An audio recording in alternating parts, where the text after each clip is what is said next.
चलिए तो हम बात कर रहे हैं महिलाओं में सहायक ग्रंथियों के बारे में। तो हम बात कर रहे हैं आपसे क्या, हम बात कर रहे हैं आपसे क्या, मादा सहायक ग्रंथियां।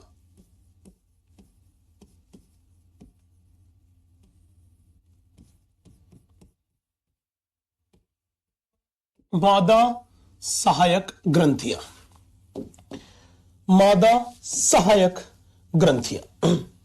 बहुत ध्यान से, बहुत इत्मीनान से देखना। हमने बोला बेटा, हमने नर में भी सहायक ग्रंथियों के बारे में बात करी थी। हमने बात करी थी वहां पे शुक्राशय के बारे में, हमने बात करी थी वहां पे प्रोस्टेट ग्रंथि के बारे में, हमने वहां पे बात करी थी काउपर ग्रंथि के बारे में। अब यहां मादाओं में सहायक ग्रंथियों में हम दो प्रकार की ग्रंथियों के बारे में आप लोगों से बात करने वाले हैं। पहली ग्रंथि को बोलते हैं पैरायूरिथ्रल ग्लैंड,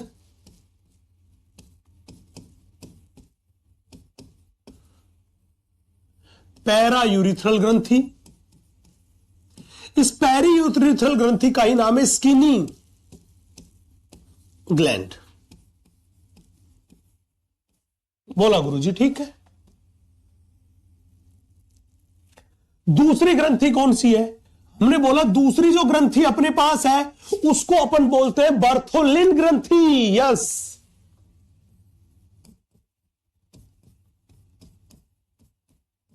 बर्थोलिन ग्रंथि।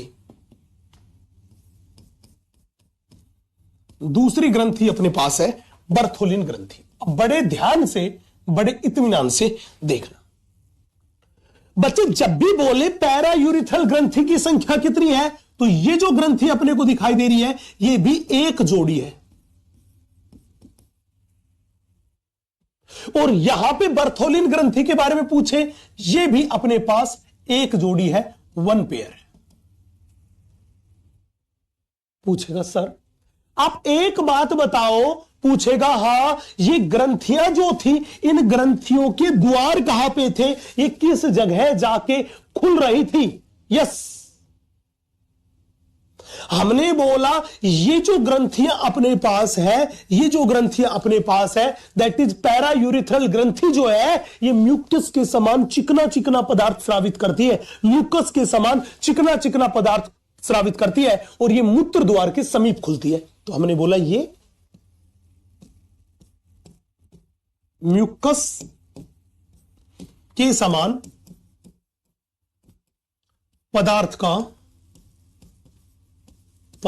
का स्रावण करती है,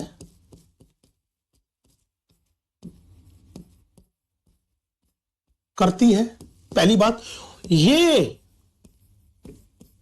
मूत्र द्वार के समीप खुलती है।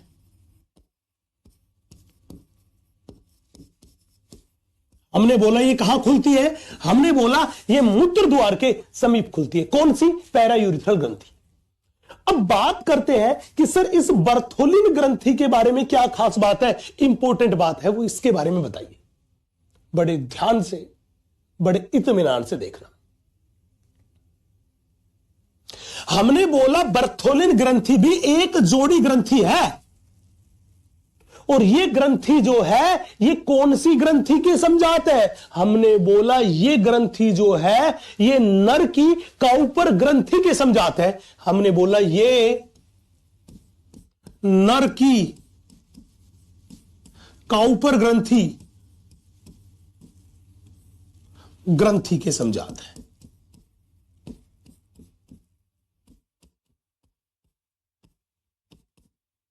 समझात है मतलब इसकी उत्पत्ति भी उसी संरचना से होती है, वैसे ही होती है जैसे काउपर ग्रंथि की होती है। और यह भी क्या काम करती है, यह भी मूत्र मार्ग की अम्लता जो थी, वेजाइनल रीजन की अम्लता जो थी, उसको उदासीन करती है तथा योनि के स्नेहन का काम करती है, ताकि पीनिस जो था, सीसन था, वो आसानी से वेजाइना में प्रवेश कर जाए। और मैंने बोला ये योनि द्वार के समीप खुलती है।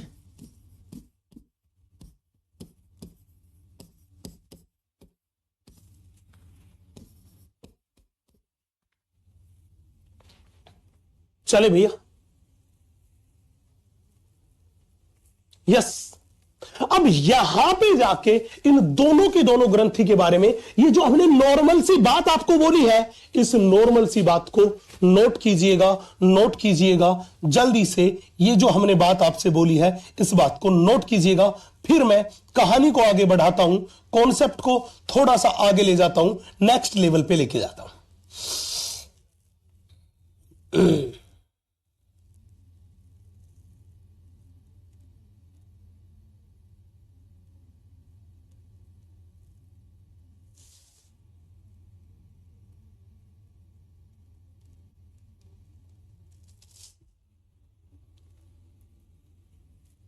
चले, अब थोड़ा सा कंसंट्रेशन का लेवल बढ़ाइएगा। हम अंतिम बात करने जा रहे हैं मादा बाह्य जननेंद्रिया के बारे में, दैट इज वल्वा के बारे में। यस, हम अगली और अंतिम बात करने जा रहे हैं आपसे, वो बात करने जा रहे हैं मादा बाह्य जननेंद्रिया के बारे में। हम बात करने जा रहे हैं आपसे मादा बाह्य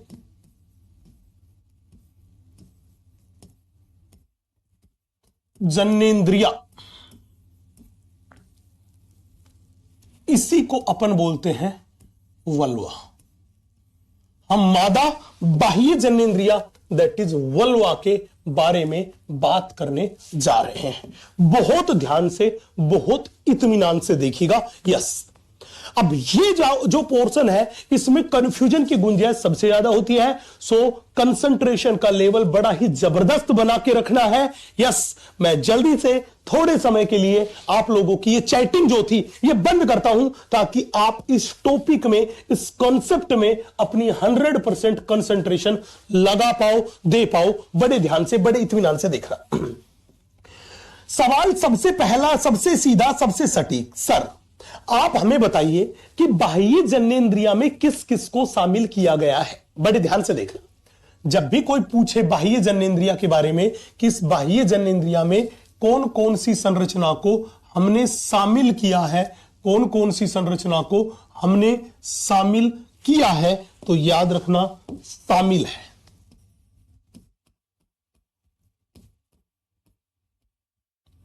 जब भी बोले कि कौन कौन सी संरचना है जो बाह्य जननेंद्रिया में शामिल है, तो एक एक करके बात करते हैं। सबसे पहली संरचना को अपन बोलते हैं मोन्स प्यूबिस।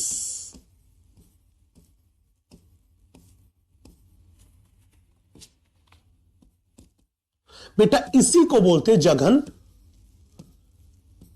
शेल। सबसे पहली संरचना जो मेरे पास है उसको बोलते हैं मोन्स प्यूबिस। इसी को अपन बोल के चलते हैं जघन शेल। बोला सर, ठीक है। दूसरी संरचना को बोलते हैं लेबिया मेजोरा, दैट इज वृहद भगोष्ठ।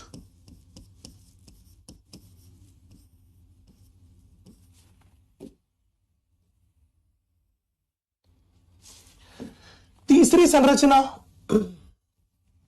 लेबिया माइनोरा, इसको अपन बोलते हैं लघु भगोष्ठ।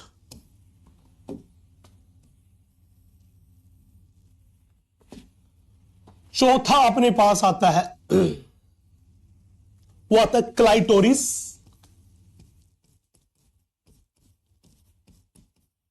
जिसको अपन बोलते हैं भगक्षेप।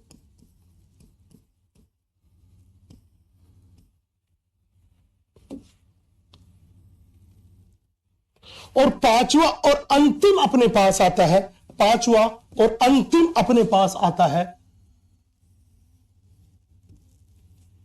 वो अपने पास आता है बेटा वजाइना, जिसको अपन बोलते हैं योनि। सॉरी, वजाइना एंड योनि के ऊपर पाए जाने वाली कवरिंग, जिसको अपन बोलते हैं हाइमन। वजाइना और योनि के ऊपर पाए जाने वाली कवरिंग, जिसको अपन बोलते हैं हाइमन। ये हाइमन अपने पास पांचवा आता है। तो टोटल मिला के अपने पास ये 5 चीजें हैं। इन पांचों को मिला के ही अपन बोलते हैं मादा बाह्य जनेंद्रिया। मादा बाह्य जनेंद्रिया, हाइमन क्या है? वजाइना, योनि के ऊपर, योनि द्वार के ऊपर पाए जाने वाली कवरिंग है। अपन थोड़ी सी देर में बात करेंगे, बड़े ध्यान से, बड़े इत्मीनान से देखते रहिएगा। यस, इन पांच चीजों से मिलके बना हुआ है, वो बना हुआ है एक्सटर्नल जेनिटेलिया। अब एक एक के बारे में बात करते हैं। सबसे पहले पूछते हैं कि मोन्स प्यूबिस क्या है। सबसे पहले हम बात करते हैं कि मोन्स प्यूबिस जो है ये क्या है? ये वृहद भगोष्ठ है। ये क्या है? ये लघु भगोष्ठ है। ये क्या है? ये क्लाइटोरिस है। ये क्या है? ये हाइमन, दैट इज वजाइना के द्वार के ऊपर पाए जाने वाली एक कवरिंग है। ये क्या है? हम एक एक करके बात करते हैं। बड़े ध्यान से, बड़े इत्मीनान से देखना। थोड़ी देर के लिए पेन रख देना, थोड़ी देर के लिए पेन रख देना और कंसंट्रेशन का लेवल बढ़ाना। यस, आप बड़े ध्यान से देखना। हमने मान लिया कि ये अपने पास किसी महिला का, ये महिला के शरीर का छोटा सा हिस्सा है। हमने माना आपके सामने ये महिला के शरीर का छोटा सा हिस्सा है। हमने बोला महिला का ये जो भाग है, ये भाग महिला का उदर भाग है, और उदर भाग में ये पीले रंग का जो डॉट मैंने लगाया, ये अपने पास महिला की नाभि है, जिसे नेवल बोलते हैं। नाभि है जिसे नेवल बोलते हैं। बोला सर ठीक है। यहां पर आप देखना, ये अपने पास जो दिखाई दे रहा है, ये एनस वाला पार्ट है, जिसको अपन बोल देते हैं गुदा या एनस या गुदा। ये जो पार्ट है इसी को बोलते हैं एक्सटर्नल जेनिटेलिया। इसी भाग को क्या बोलते हैं? इसी को बोलते हैं एक्सटर्नल जेनिटेलिया। अब एक्सटर्नल जेनिटेलिया की क्या कहानी है, बड़े ध्यान से, बड़े इत्मीनान से देखिएगा। आप देखते हो कि महिला की नाभि के नीचे का ये जो भाग आपको दिखाई दे रहा है, महिलाओं में ये भाग थोड़ा सा ऊपर उठा हुआ होता है, और इस ऊपर उठे हुए भाग को ही अपन बोल के चलते हैं मोन्स प्यूबिस। ये जो ऊपर उठा हुआ भाग जो आपको दिखाई दे रहा है, ये भाग ही कहलाता है मोन्स प्यूबिस। आपका सवाल आएगा, सर ये जो भाग, जो नाभि और इसके बीच का ये जो ऊपर उठा हुआ भाग है, ये एग्जैक्टली में ऊपर क्यों उठा होता है? क्योंकि बेटा इसके ऊपर जो पाई जाती है, ये इसके नीचे जो पाई जाती है, वो वसा ऊतकों की बनी हुई गद्दी पाई जाती है। तो मैं ये कहता हूं कि ये किससे बना होता है? ये वसा ऊतकों की गद्दी से बना होता है। और वो गद्दी किससे ढकी होती है? उसके ऊपर त्वचा पाई जाती है। और यहां पर यही भाग जो था, यही वो भाग था जहां महिलाओं में घुंघराले बाल आपको दिखाई देंगे। यस, यहां पे ये घुंघराले बाल जो थे, ये घुंघराले बाल आपको दिखाई देंगे। ये घुंघराले बाल जो है, इन घुंघराले बालों को बोलते हैं जघन बाल या प्यूबिक हेयर। तो मैं कह दूं कि ये क्या है? हमने बोला ये वसा ऊतकों की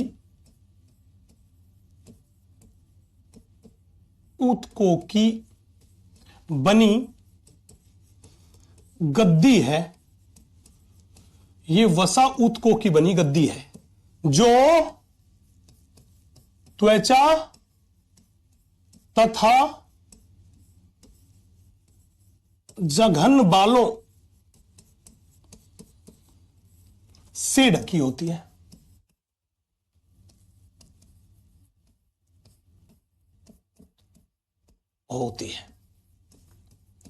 ये त्वचा तथा जघन बालों, जो घुंघराले बाल है जिन्हें बोलते प्यूबिक हेयर, से ढकी होती है। इस भाग को अपन ने क्या बोल दिया? मोन्स प्यूबिस। बोला साहब ठीक है। अब बात थी सर मोन्स प्यूबिस के बाद दूसरा जो भाग था उसको हमने बोला था लैबिया मेजोरा। लैबिया मेजोरा याद रखना, यहां पे लिप्स के समान भगोष्ठ, वृहद भगोष्ठ ओट्स लिप्स के समान संरचना पाई जाती है। एक तो ये वाला और एक ये वाला, नीले वाले को देख रहे हैं, एक ये वाला और एक ये वाला। ये जो नीले वाली संरचना आपको दिखाई दे रही है, ये जो नीले वाली संरचना आपको दिखाई दे रही है, एग्जैक्टली में इसे ही अपन बोल के चलते हैं लैबिया मेजोरा।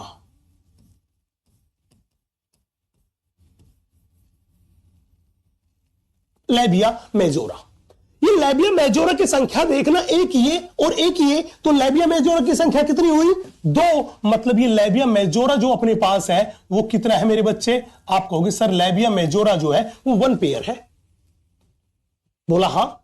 ये वन पेयर, ये क्या है? हमने बोला लेबिया मेजोरा जो है वो त्वचा के बने हुए बड़े वलन है। ये त्वचा के बने हुए बड़े वलन है, जिनको अपन ने क्या बोल दिया? Labia majora. ये त्वचा के बने हुए बड़े वलन है, बड़े वलन है, बड़े वलन है। तो हमने बोला ये त्वचा के बने मोटे तथा बड़े वलन है।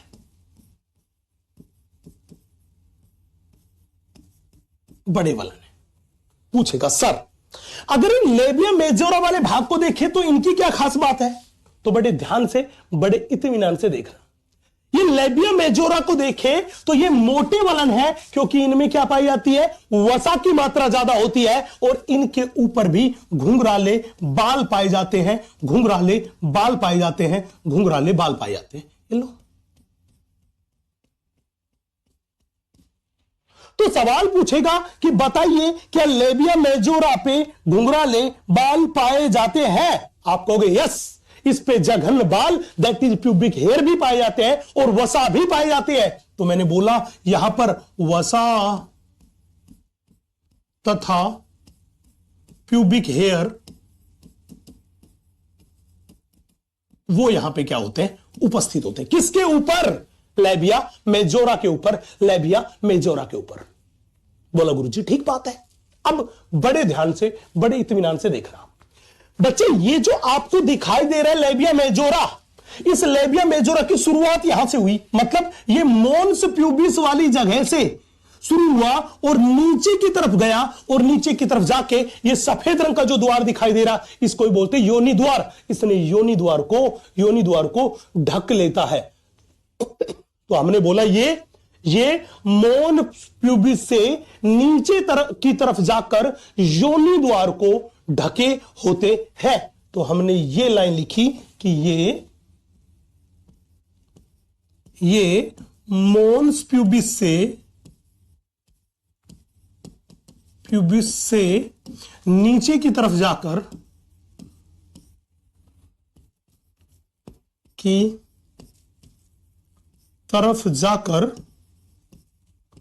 मोन्स प्यूबिस से नीचे की तरफ जाकर योनि द्वार को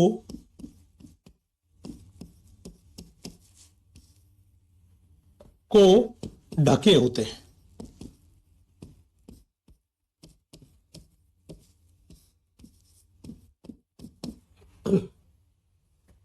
ढके होते हैं, योनि द्वार को ढके होते हैं, योनि द्वार को ढके होते। कौन? ये लेबिया मेजोरा।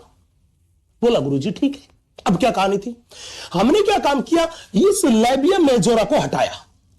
जब इस लेबिया मेजोरा को हमने हटा के अलग किया तो क्या देखा कि लेबिया मेजोरा को हटाते ही इसके अंदर की तरफ दो छोटे छोटे त्वचा के वलन और दिखाई दिए। हमने मान लिया कि ये लाल कलर की जो दिखाई दे रहे हैं, ये आपको और दो छोटे छोटे त्वचा के वलन दिखाई दे रहे हैं, ये लाल कलर वाले।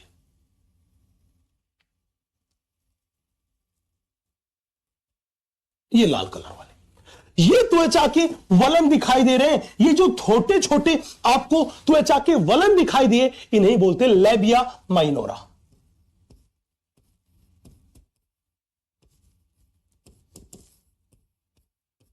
इनको ही अपन बोल के चलते हैं लेबिया माइनोरा।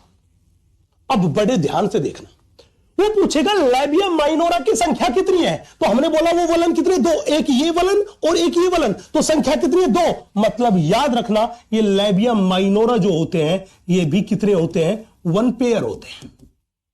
बोला सर ठीक है।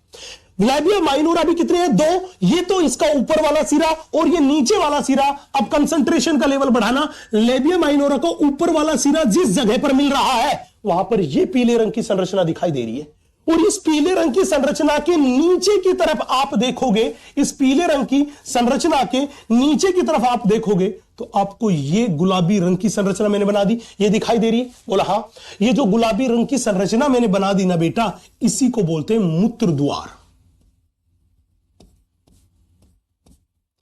इसी को बोलते हैं मूत्र द्वार। क्या बोलते हैं? मूत्र द्वार। तो याद रखो ये लेबिया माइनोरा कहां पर मिल रहे हैं? हमने बोला ये ऊपर की तरफ मिल रहे हैं। जहां मिल रहे हैं वहां पर ये पीले रंग की संरचना आपको दिखाई दे रही है, और इस पीले रंग की संरचना को अपन बोलते हैं क्लाइटोरिस। क्या बोलते हैं? क्लाइटोरिस। क्या बोलते हैं? क्लाइटोरिस। जब भी बोले ये क्लाइटोरिस है क्या, पहले क्लाइटोरिस के बारे में बात करते हैं। जब भी बोले क्लाइटोरिस है क्या, तो आपका जवाब क्या आएगा कि क्लाइटोरिस एक छोटा अंगुली के समान उभार है। छोटा अंगुली के समान उभार है। तो हमने बोला ये एक छोटा अंगुली के समान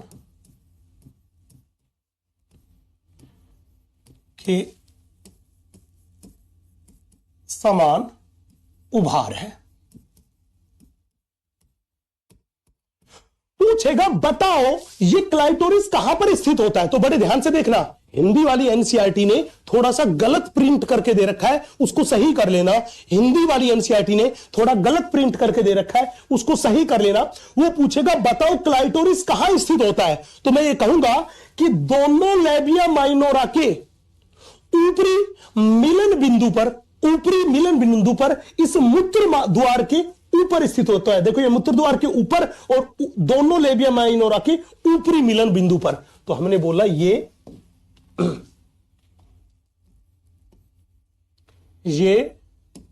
दोनों लेबिया माइनोरा के ऊपरी मिलन बिंदु पर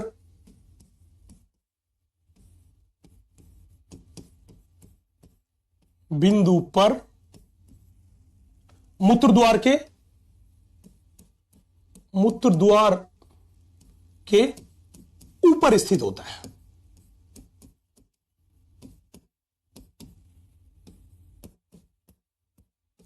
है।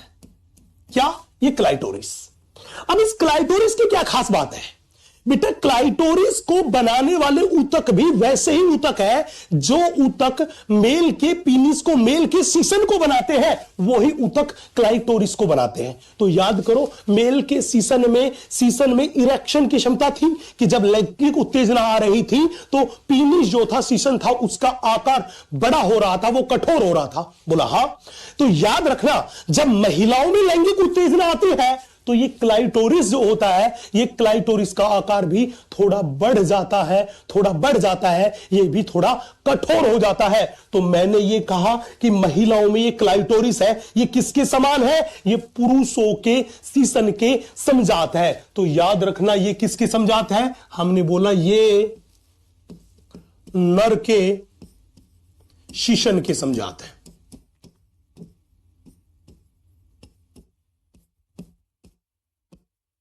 समझात है। बोला गुरुजी ठीक बात है। अब सवाल पूछेगा सर क्या ये बात आपने क्लाइटोरिस के बारे में बता दी? बोलेगा ठीक है सर, आप हमें ये बताओ ना ये लेबिया माइनोरा की क्या कहानी है। अब याद करो हमने जब इन नीले रंग वाले लेबिया मेजोरा को ऐसे हटा दिया था तो लेबिया माइनोरा बाहर निकले थे।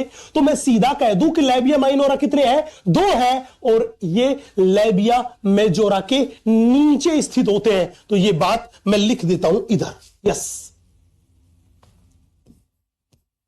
ये लेबिया मेजोरा के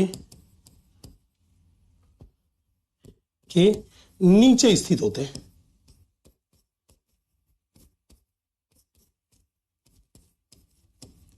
कौन? Labia minora. पहली बात। दूसरी बात थोड़ा ध्यान लगा के सुनना। दूसरी बात, पहली बात लेबिया मेजोरा के नीचे स्थित है, और दूसरी बात ये भी त्वचा के बने हुए वलन है जो कि छोटे हैं तथा पतले हैं। तो हमने बोला ये त्वचा के बने छोटे तथा पतले वलन है। अब हमने यहां पर क्या देखा था, यहां पर देखिए, यहां पर क्या देखा था, यहां पर यह देखा था कि इस लेबियम माइजोरा जो थे ये मोटे थे क्योंकि उनमें वसा ज्यादा थी और इन पे ये घुंघराले बाल दैट इज प्यूबिक हेयर जो थे वो उपस्थित थे। लेकिन बेटा ये जो छोटे वलन है दैट इज लेबियम माइनोरा, इन पर कोई भी बाल नहीं पाए जाते। तो ये लाइन में यहां पे लिख देता हूं कि यहां पर प्यूबिक हेयर जो है वो एब्सेंट है।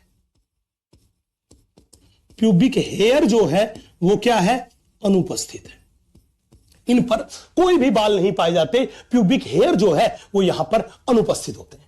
बोला सर ठीक है। अब कहानी पे एक नए दौर पे लेके चलते हैं, बड़े ध्यान से देखना। पूछेगा सर ठीक है, अब बड़े ध्यान से देखना, बड़े इत्मीनान से देखना। हमने क्या देखा, ये मेरे पास मूत्र मार्ग का द्वार है और हमने बोला मूत्र मार्ग के द्वार के समीप ही अपने पास पाई जाती थी पैरा यूरिथ्रल ग्रंथि। तो ये जो दो सफेद रंग के मैंने डॉट लगा दिए ना मेरे बच्चे, यस, ये जो दो सफेद रंग के डॉट मैंने लगा दिए ना, ये डॉट, ये मेरे पास है पैरा यूरिथ्रल ग्लैंड, ये मेरे पास है पैरा यूरिथ्रल ग्रंथि, ये मेरे पास है पैरा यूरिथ्रल ग्रंथि, पैरा यूरिथ्रल ग्रंथि। बोला साहब ठीक बात है। नेक्स्ट पूछेगा सर अपन ने यहां पे जो बातें कर ली वो कितनी चीजों के बारे में बातें कर ली, 4 चीजों के बारे में। हमने ये बता दिया, मोन्स प्यूबिस के बारे में बात कर ली, लेबिया मेजोरा के बारे में बात कर ली, लेबिया माइनोरा के बारे में बात कर ली और इस क्लाइटोरिस के बारे में बात कर ली। अब 5वीं चीज बची है और वो 5वीं चीज क्या बची है, हाइमन। हमने बोला महिलाओं में जो योनि होती है, वजाइना होती है, उस वजाइना का द्वार। तो आप बड़े ध्यान से, बड़े इत्मीनान से देखना, ये जो अपने पास सफेद रंग का जो दिखाई दे रहा है, ये मेरे पास जो सफेद रंग का है, एग्जैक्टली में यही मेरे पास है योनि द्वार। ये जो सफेद रंग का दिखाई दे रहा है, यही मेरे पास योनि द्वार है। और यहां पर आप बड़े ध्यान से देखो मेरे लाडले, इस योनि द्वार के पास यहां पर जो ये हरे रंग की जो दिखाई दे रही है एक जोड़ी, ये मेरे पास है बर्थोलिन ग्लैंड।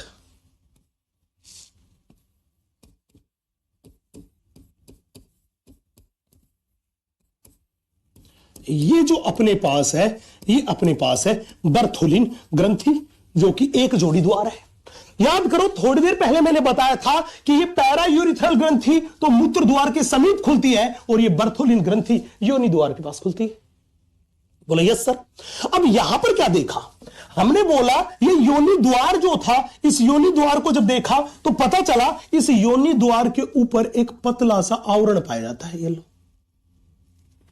इस पतला सा आवरण पाया जाता है और इस आवरण के बीचों बीच आपको दिखाई दे रहा है छेद, हल्का सा। मतलब योनि द्वार का अधिकांश भाग तो इस पतले से गुलाबी रंग के आवरण से ढका रहता है और कुछ भाग ऐसा होता है जहां पर आवरण नहीं पाया जाता, और ये जो पतली सी झिल्ली है इसी को अपन बोलते हैं हाइमन।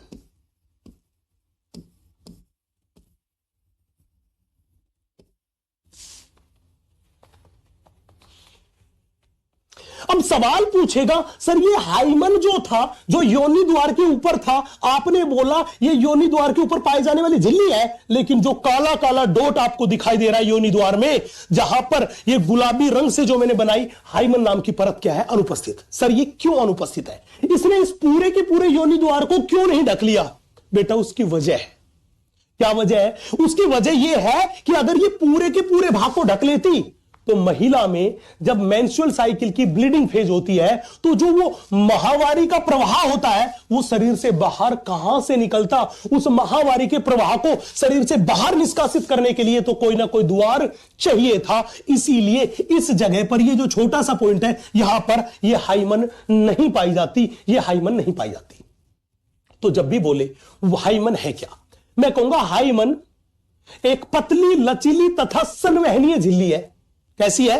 पतली है, लचीली है और संवहनीय है, क्योंकि इसमें रक्त का परिसंचरण पाया जाता है। तो हाइमन के बारे में पूछे कि ये क्या है, तो हमने बोला ये पतली लचीली तथा संवहनीय झिल्ली है।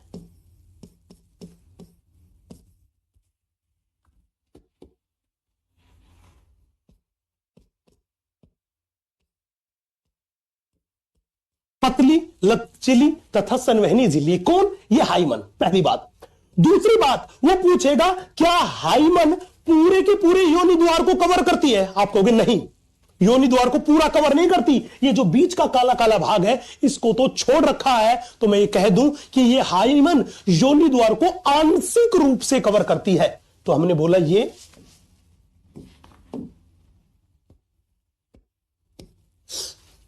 योनि द्वार को आंशिक रूप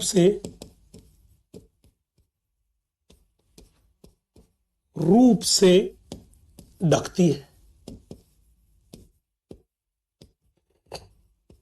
तो हमने बोला ये क्या करती है? हमने बोला ये योनि द्वार को आंशिक रूप से ढकने का काम करती है, पूरी तरह से नहीं ढकती। तो ये बात याद रख लेना, बहुत बहुत इंपॉर्टेंट बात है बेटा, कि क्या हाइमन योनि द्वार को पूर्णतः ढकती है? आपका जवाब होगा नन्ना रे नन्ना रे नन्ना रे नन्ना रे। ये योनि द्वार को आंशिक रूप से ढकने का काम करती है। चले, अब पूछेगा सर और इस हाइमन के बारे में क्या खास बात है? बेटा सामान्यतः जनरली क्या होता है, प्रायः क्या होता है, हमने बोला इस योनि द्वार का अधिकांश भाग तो हाइमन ने ढक लिया, केवल ये छोटा सा भाग जो है ये है जहां पे हाइमन अनुपस्थित है। तो होता क्या है, जब महिला पहले बार संभोग करती है और सीसन योनि में प्रवेश करता है, तो सीसन जो था, पीनिस जो था, उसका आकार था बड़ा, ये द्वार था छोटा, इसलिए जब सीसन से यहां पर दबाव बनाया जाता है तो ये हाइमन टूट जाती है, ये हाइमन फट जाती है। और इसीलिए हम कहते हैं कि महिला जब फर्स्ट सेक्सुअल इंटरकोर्स करती है तो पहले बार संभोग जो था उसमें उन्हें पेन फील होता है और उसमें ब्लीडिंग होती है। क्यों? क्योंकि यह हाइमन एक संवहनीय झिल्ली है, यह हाइमन फटती है। यस, तो जब भी बोले कि हाइमन जो है क्या वो प्रथम संभोग के दौरान फटती है, मैं कहूंगा प्राय है, सामान्यतः, हमेशा नहीं, सामान्यतः है। तो मैंने बोला कि ये सामान्यतः है, ये प्राय है महिलाओं में प्रथम संभोग के दौरान फटती है।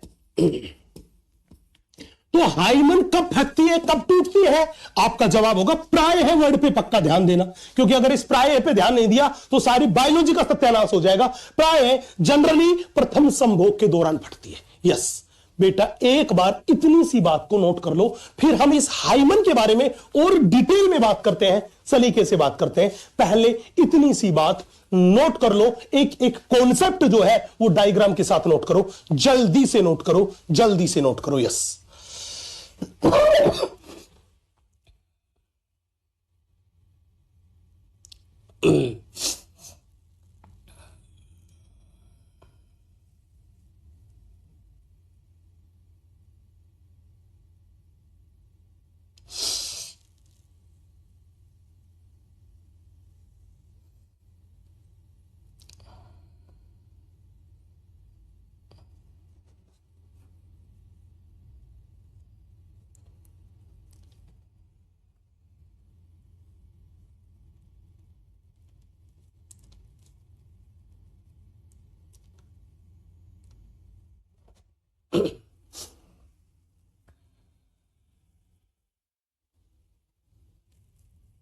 इतनी सी बात को नोट करो मेरे बच्चे, नोट करो। यस, डायग्राम में चीजों को विजुअलाइज करना तो बहुत सारी चीजें अपने आप क्लियर होगी।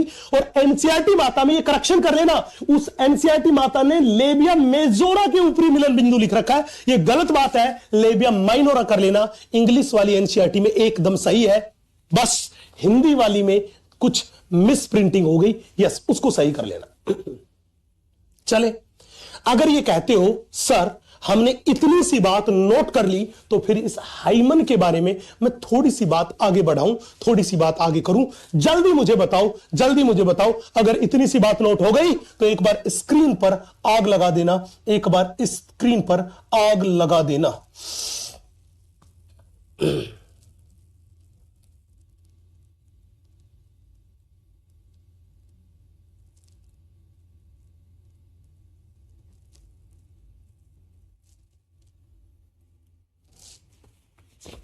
चले अब अपन थोड़ा सा आगे बढ़ते हैं। हम बात कर रहे थे कि सर ये हाइमन है, इसके बारे में और क्या खास बात है। यस, इस हाइमन को ही बोलते हैं योनि आच्छद।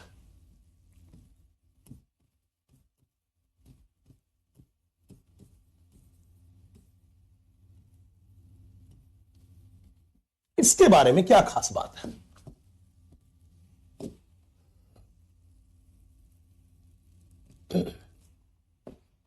पूछेगा, बताओ। हमने कहा कि प्रायः हाइमन जो थी वो प्रथम संभोग के दौरान टूटती है, लेकिन बेटा इस हाइमन की उपस्थिति तथा अनुपस्थिति को महिला की वर्जिनिटी, उसके कौमार्य का सही सूचक, वास्तविक सूचन नहीं है। तो मैंने बोला ये लाइन याद रखना कि हाइमन की उपस्थिति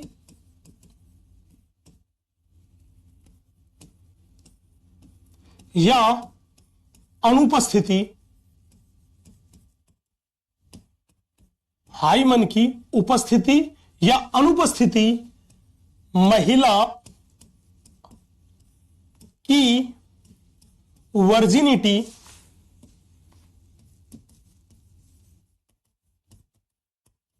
दैट इज कौमार्य का वास्तविक सूचक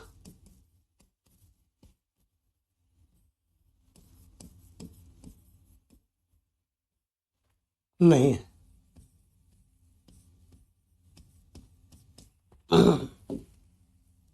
ये एक बहुत इंपॉर्टेंट बात है।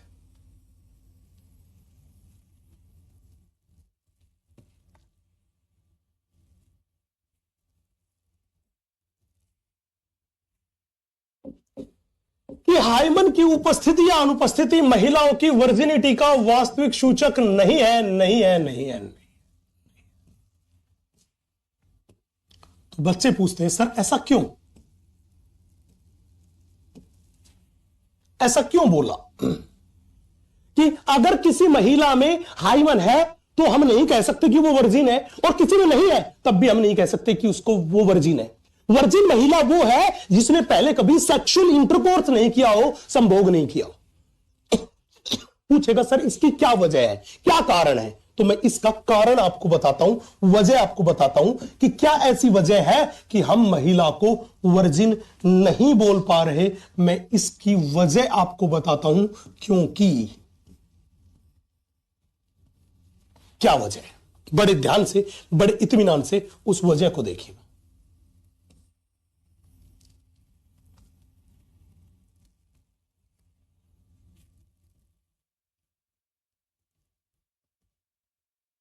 वजह को देखिए।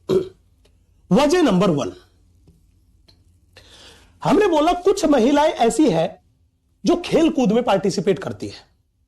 वो क्रिकेट खेलती है, हॉकी खेलती है, फुटबॉल खेलती है, स्विमिंग करती है, साइकिलिंग करती है, घुड़सवारी करती है। तो इन सारी वजह से भी हाइमन टूट सकती है। तो हमने बोला कि हाइमन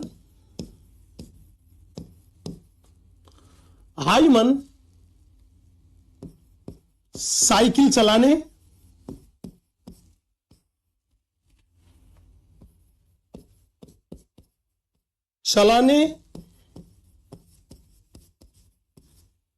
खेलने कूदने,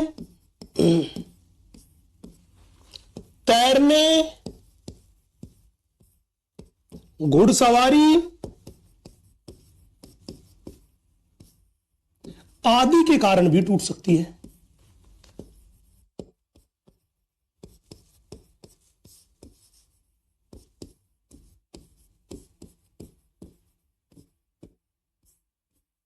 इन सभी के कारण भी हाइमन टूट सकती है। बोला यस। और क्या वजह हो सकती है? और वजह देखना बेटा, याद करो, याद करो, महिलाओं में जब माहवारी आती है तो महिलाएं तो सैनिटरी पैड का उपयोग करती है, लेकिन कुछ ऐसी जगह थी जहां वेजाइनल टैम्पून लगाए जाते हैं। ये वेजाइनल टैम्पून है क्या? यस, मैं बताता हूं। तो हमने बोला हाइमन तेज झटके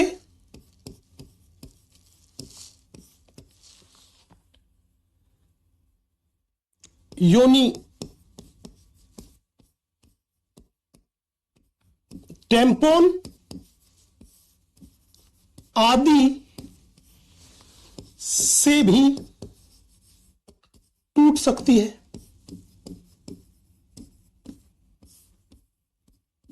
अब बच्चे के दिमाग में आएगा सर ये योनि टेम्पोन है क्या? बेटा योनि टेम्पोन क्या है? अपने पास कॉटन की बनी हुई एक स्ट्रक्चर है, ये लीजिए।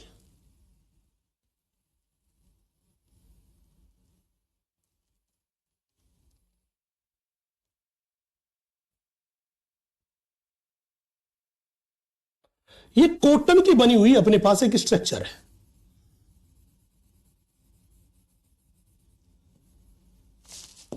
महिला क्या काम करती है कि ये कॉटन की बनी हुई संरचना को बोलते हैं वेजाइनल टेम्पोन।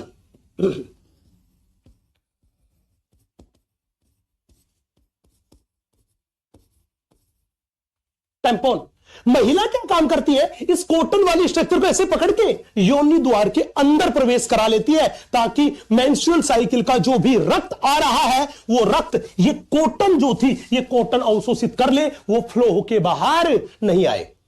तो महिला जो नॉर्मली सैनिटरी पैड का उपयोग करती है उसकी जगह कुछ एक महिलाएं इनका भी उपयोग कर लेती है। और जब इस कॉटन से बनी हुई इस वेजाइनल टेम्पून को वो योनि में प्रवेश कराती है तो कई बार इसके झटके की वजह से भी हाइमन टूट सकती है। हाइमन टूट सकती है। तो आप मुझे बताओ क्या इन दोनों ही अवस्था में महिला में हाइमन नहीं है? इन दोनों ही अवस्था में हाइमन नहीं है। तो अगर हाइमन नहीं है तो क्या इन महिलाओं ने संभोग किया है? क्या इन महिलाओं ने संभोग किया है? क्या इन महिलाओं ने संभोग किया है? जल्दी जवाब दो। इन दोनों ही अवस्थाओं में महिला में हाइमन अनुपस्थित है, लेकिन बताओ क्या इन दोनों अवस्था में महिला ने संभोग किया है? जल्दी जवाब दो। नहीं, नहीं, नहीं। तो कहने का मतलब क्या था? कहने का मतलब यह था कि इन दोनों अवस्थाओं को अगर हम देख के चले तो यहां पर हाइमन जो है वो हाइमन तो अनुपस्थित है, बट महिला ने संभोग नहीं किया। और जो महिला संभोग नहीं करती वो मेरे पास है वर्जिन महिला। बट महिला वर्जिन है।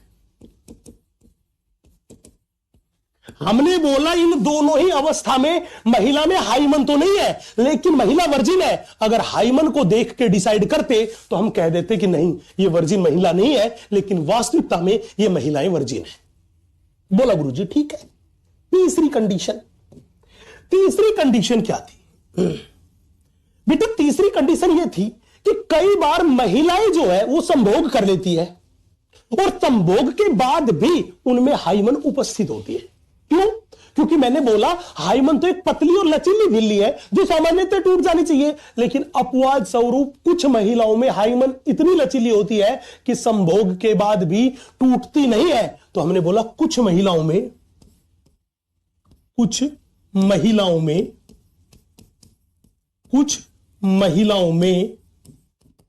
संभोग के बाद भी हाइमन उपस्थित होती है। कुछ महिलाओं में संभोग के बाद भी हाइमन उपस्थित होती है। तो अब इस महिला को देखो, अगर इस महिला को अपन देखें तो यहां पर हाइमन क्या है? हाइमन क्या है? उपस्थित है। तो अगर हाइमन की उपस्थिति के बेसिस पे चेक करें तो ये वर्जिन महिला होनी चाहिए क्योंकि इसमें हाइमन है। लेकिन हाइमन तो उपस्थित है, लेकिन महिला वर्जिन है कि नहीं है? जल्दी बताओ। हाइमन तो उपस्थित है लेकिन महिला वर्जिन है कि नहीं है? जल्दी बताओ। यस, आपका जवाब होगा सर नहीं। महिला ने तो संभोग किया है, महिला वर्जिन नहीं है। महिला वर्जिन नहीं है।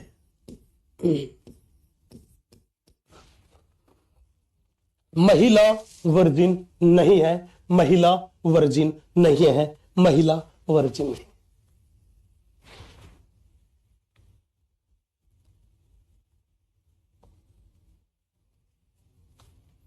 जल्दी से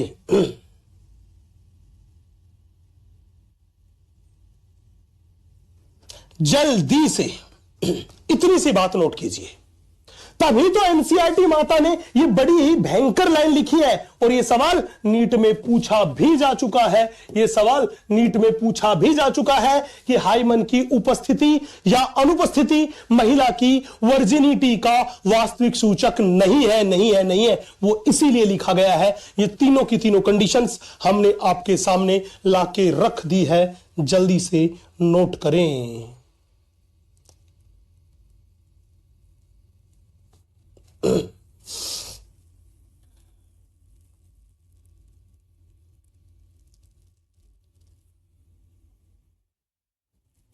इतनी सी बात नोट करें।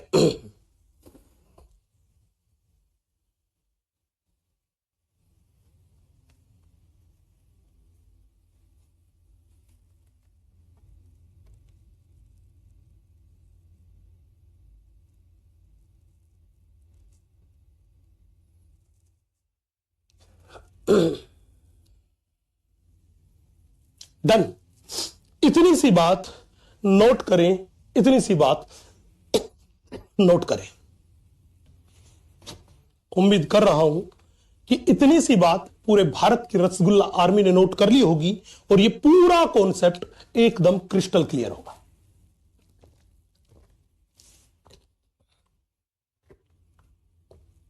यस, बड़े ध्यान से, अब बड़े इत्मीनान से देखना। अब यहां पे इसके बाद हम अगली जो बात कर रहे हैं वो बात कर रहे हैं स्तन ग्रंथि के बारे में, जिसको अपन बोल के चलते हैं मेमरी ग्लैंड्स, दैट इज स्तन ग्रंथि।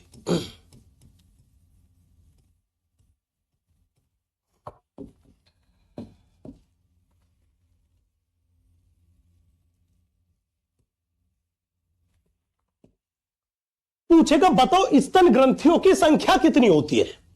हमने बोला महिलाओं में देखोगे तो सक्रिय स्तन ग्रंथियां पाई जाती है, पुरुषों में निष्क्रिय स्तन ग्रंथियां पाई जाती है, और वो होती है 1 पेयर।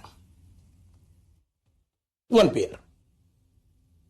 तो याद रखना, सभी स्तनधारियों की मादाओं में सक्रिय स्तन ग्रंथियां पाई जाती है। यह बात याद रखना।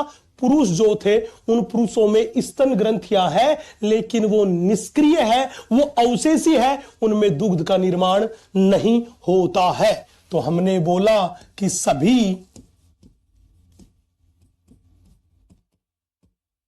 स्तनधारी मादाओं में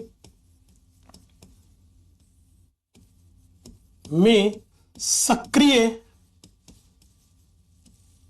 स्तन ग्रंथियां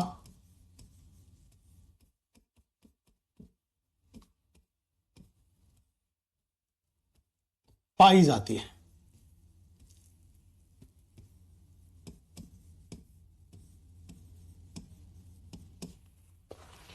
सक्रिय स्तन ग्रंथियां पाई जाती है।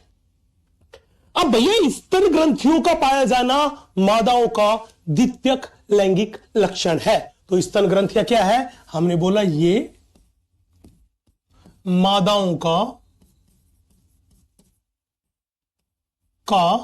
द्वितीयक लैंगिक लक्षण है।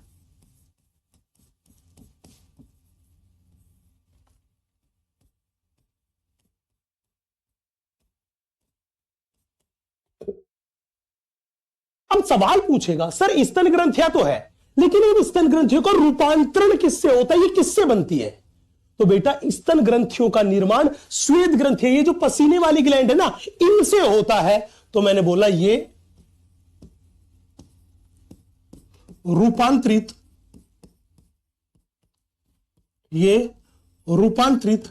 श्वेत ग्रंथि है। ये रूपांतरित श्वेत ग्रंथि है। जब भी बोले स्तन ग्रंथि की क्या बात है, तो हमने बोला ये स्तन ग्रंथि है, ये रूपांतरित श्वेत ग्रंथि है। अब कान खोल के बड़े ध्यान से देखो। पूछेगा सर ये स्तन ग्रंथियां जो है ये क्या काम करती है, इनका कार्य बताओ। ये स्तन ग्रंथियां है, ये एग्जैक्टली में क्या काम करती है, आप हमें इन स्तन ग्रंथियों का कार्य बताओ। तो बड़े ध्यान से, बड़े इत्मीनान से देखना बेटे। ये स्तन ग्रंथियां हैं, ये दुग्ध का निर्माण करती है, दुग्ध का संश्लेषण करती है तथा उसका स्रावण करती है। हमने बोला ये दुग्ध का संश्लेषण तथा श्रावण करती है।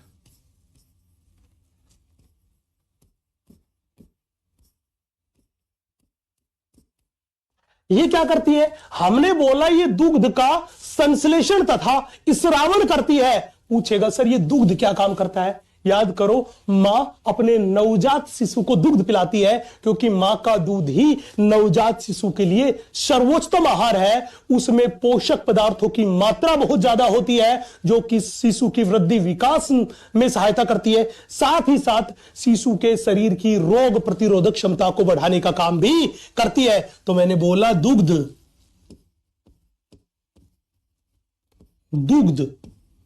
नवजात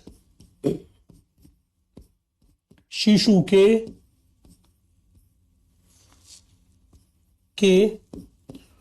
पोषण के लिए आवश्यक है।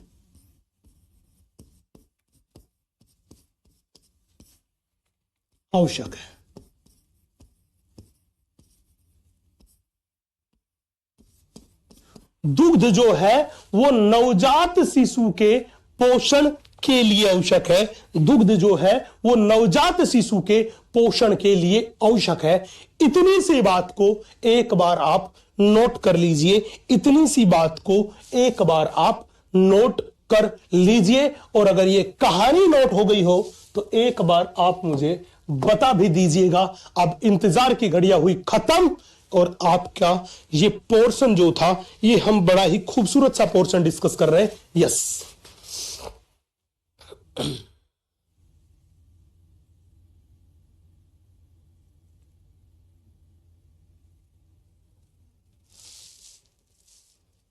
बोला हाँ सर नोट हो गया। अब थोड़ा सा ध्यान से देखना।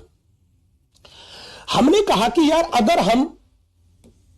हमने कहा कि अगर हम एक महिला की स्तन ग्रंथि को देखें, उसका एक सेक्शन लेके देखें, उसका एक क्रॉस काट लेके देखें, तो वो कैसे दिखाई देगी और कौन कौन सी संरचना उसमें है। बड़े ध्यान से देखना। हमने बात की आपसे किसके बारे में? स्तन ग्रंथि के बारे में। तो सवाल यही था कि सर महिला की स्तन ग्रंथि जो है वो किस चीज से बनी होती है? तो हमने बोला बनी होती है। सवाल यही था कि स्तन ग्रंथि किस चीज से बनी होती है। तो स्तन ग्रंथि दो चीजों से मिलकर बनी होती है। पहला भाग जो है वो भाग है ग्रंथिल ऊतक।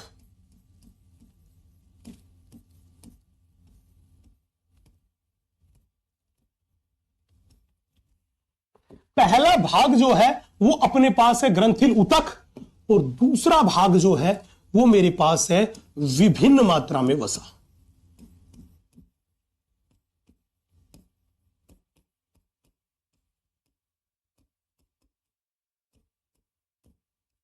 दूसरा है वो है विभिन्न मात्रा में वसा। बेटा इन दो चीजों से मिलकर बनी होती है स्तन ग्रंथि।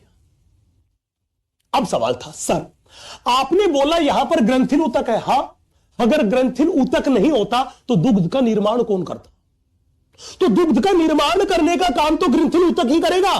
फिर पूछेगा सर ये विभिन्न मात्रा में वसा, इसका क्या मतलब है? तो बड़े ध्यान से देखना बेटा। एक महिला में देखें तो ब्रेस्ट में वसा पाया जाता है, और आप देखते हो महिलाओं में ब्रेस्ट का साइज जो होता है वो स्तन का साइज होता है, किसी में छोटा किसी में बड़ा होता है। ये किस वजह से? यह है वसा की मात्रा के बेसिस पे। तो कहने का मतलब कि स्तन का साइज छोटा या बड़ा होगा, उसमें वसा का बहुत बड़ा रोल है। तो जब भी कोई बात करके चले कि आप हमें बताओ ब्रेस्ट साइज, हमने बोला ये समानुपाती होता है वसा की मात्रा के।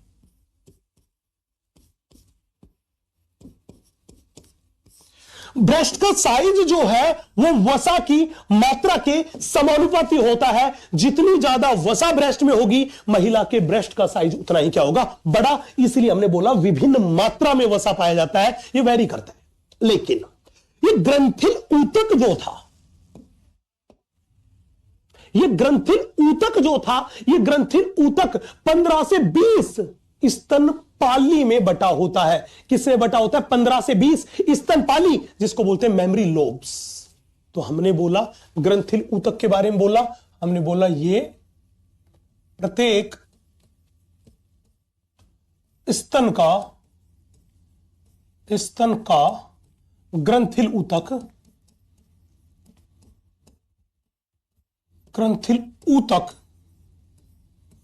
15 से 20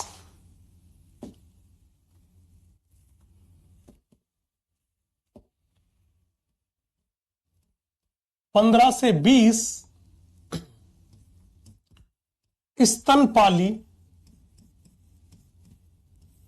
जिसको बोलते हैं मेमरी लोब्स में बटा होता है।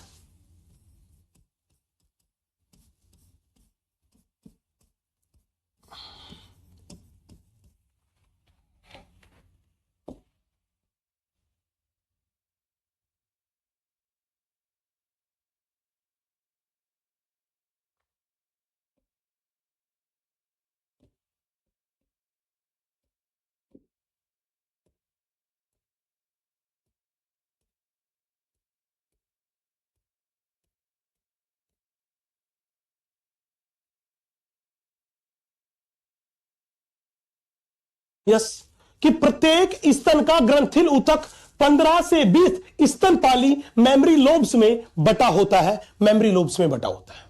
चले भैया, बोलो ठीक है सर। अब ध्यान रखना, वो पूछेगा कि 15 से 20 मेमरी लोब्स में तो बटा होता है, लेकिन सर आप हमें बताइए। हमने कहा जी क्या बताएं? बोला जी आप हमें ये बताओ कि प्रत्येक लोब में कोशिकाओं का समूह पाया जाता है, उसे क्या बोलते हैं? तो याद रखना, हमने बोला प्रत्येक मेमरी लोब में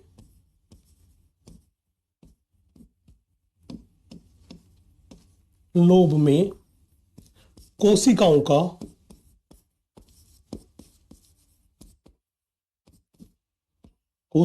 का समूह पाया जाता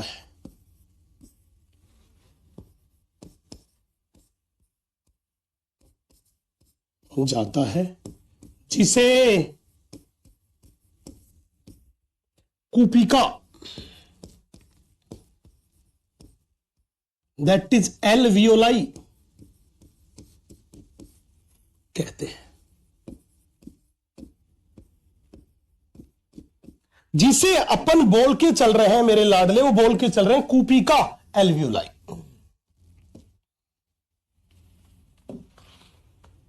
तो प्रत्येक मेमरी लोब में कितने मेमरी लोब थे? 15 से 20 कोशिकाओं का समूह पाया जाता है, जिन्हें बोलते हैं कूपिका या एल्वियोलाई। कूपिका या एल्वियोलाई, कूपिका या एल्वियोलाई।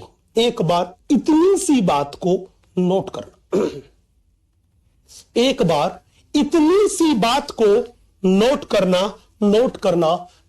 करना, कूपिका तथा एल्वियोलाई बोलते हैं, इसी को, इतनी सी बात को नोट करना। यस,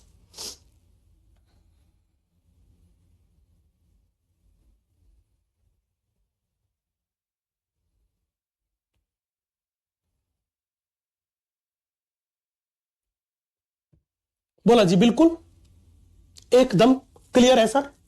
अब हमसे सवाल पूछेगा कि बताओ स्तन ग्रंथियों की संरचनात्मक तथा क्रियात्मक इकाई कौन सी है? तो याद करो, तुमने पढ़ा था फेफड़ों की संरचनात्मक और क्रियात्मक इकाई, वो भी क्या थी? कूपिका। और अगर कोई कहे स्तन ग्रंथियों की संरचनात्मक तथा क्रियात्मक इकाई, अगर कोई कहे कि आप हमें बताओ स्तन ग्रंथि की संरचनात्मक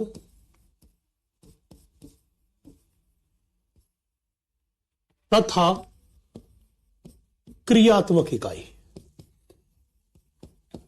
तथा क्रियात्मक इकाई। अगर कोई कहे कि आप हमें बताओ कि स्तन ग्रंथि की संरचनात्मक तथा क्रियात्मक इकाई क्या है, तो मेरा सीधा जवाब आएगा कूपिका। यह कूपिका ही है जो स्तन ग्रंथि की संरचनात्मक तथा क्रियात्मक इकाई है। बहुत बहुत इंपॉर्टेंट बात, बहुत बहुत इंपॉर्टेंट बात। यस,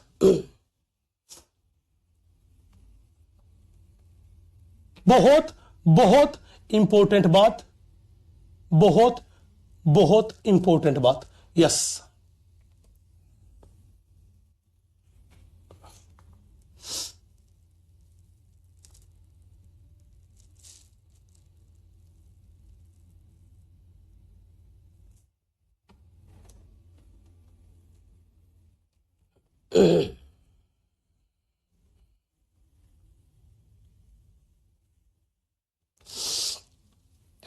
यस,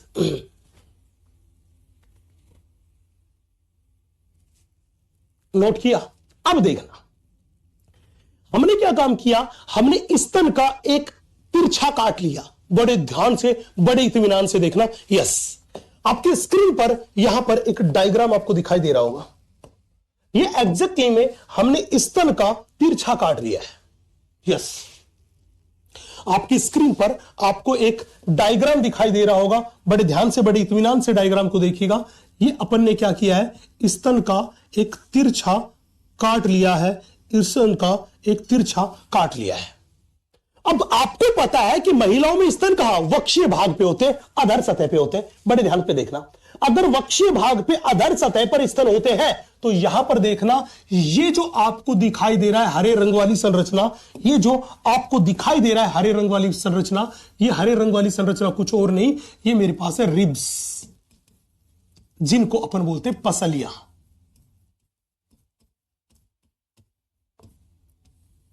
बोला हां। और श्वसन तंत्र में तुमने पढ़ा था कि पसलियों के बीच में पेशी पाई जाती है, जिनको बोलते हैं इंटरकोस्टल मसल। तो हमने बोला ये है पसलियों के बीच स्थित पेशी।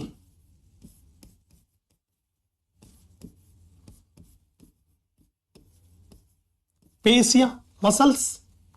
बोला गुरुजी ठीक है। अब यहां पे देखना, ये पीले रंग वाली जो आपको दिखाई दे रही है, ये एक बहुत बड़ी सी पेशी है, जिसको अपन बोलते हैं पेक्टोरेलिस।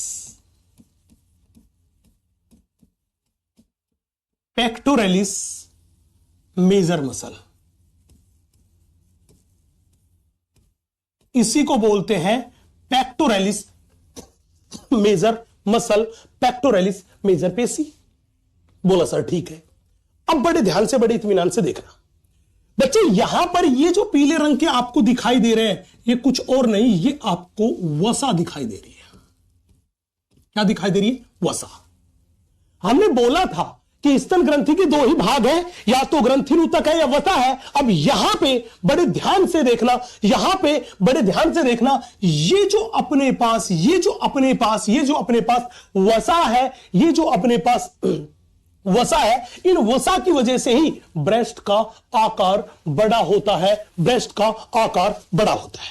अब यहां पे देखना, वसा तो हो गया, ये जो नीले नीले रंग के डब्बे मैंने बना रखे हैं ना, ये नीले नीले रंग के डब्बे हैं, यही मेमोरी लोब्स है। और हमने बोला था कि एक स्तन ग्रंथि को अगर अपन देखेंगे तो उसमें कितने मेमोरी लोब, हमने बोला यही मेरे पास है मेमोरी लोब्स। और हमने बोला था एक स्तन ग्रंथि में इन मेमोरी लोब्स की संख्या कितनी होती है, वो अपने पास होती है 15 से 20। बोला गुरुजी ठीक है, क्लियर बात है। अब कहानी को थोड़ा सा आगे बढ़ाते हैं। हमने बोला था हर एक मेमोरी लोब के अंदर कोशिकाओं का गुच्छा पाया जाता है। यस, कंसंट्रेशन का लेवल थोड़ा सा बढ़ाना, बड़े ध्यान से, बड़े इत्मीनान से, कि हर एक मेमोरी लोब के अंदर कोशिकाओं का गुच्छा पाया जाता है। ये देखो, ये लाल लाल रंग की संरचना आपको दिखाई दे रही है हर एक मेमोरी लोब के अंदर। एग्जैक्टली में यही मेरे पास है कूपिका। ये जो संरचना आपको दिखाई दे रही है मेरे लाडलो, ये संरचना ही मेरे पास क्या है? ये संरचना ही मेरे पास कूपिका है।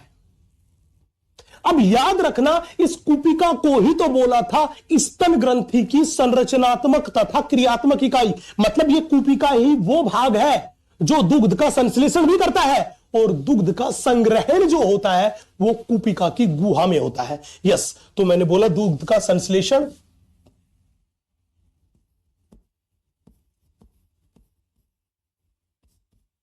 दुग्ध का संश्लेषण तथा स्रावण करती है,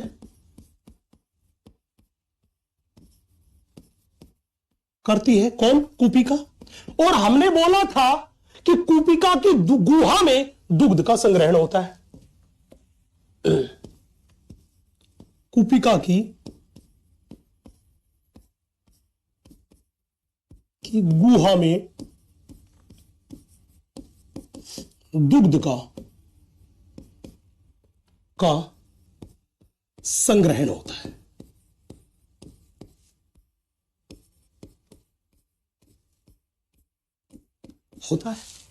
बोला गुरुजी, आप एक बात बताओ, ये पूरी की पूरी कहानी है कैसी? बड़े ध्यान से, बड़े इत्मीनान से देखो। हमने क्या काम किया, यहां से एक कूपिका को तोड़ा। ये लो, हमने आपके सामने यहां पर एक कूपिका जो है, उस एक कूपिका को तोड़ दिया। ये मेरे पास एक कूपिका है।